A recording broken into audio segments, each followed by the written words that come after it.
With Union forces having a solid foothold in eastern North Carolina, President Lincoln sought to appoint a military governor to reestablish the federal government's authority and help bring the state back into the Union's fold.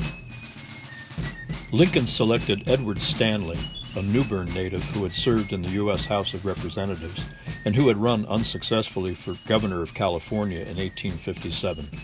Stanley considered himself an old-line North Carolina Whig and believed that the state's secession was merely a misunderstanding.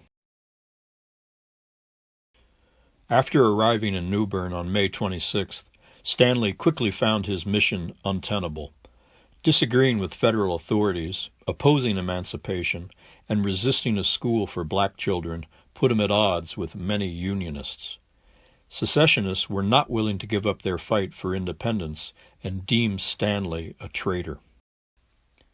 Stanley believed that the President's Emancipation Proclamation would make reconciliation impossible, and he resigned in January 1863 after it was finalized.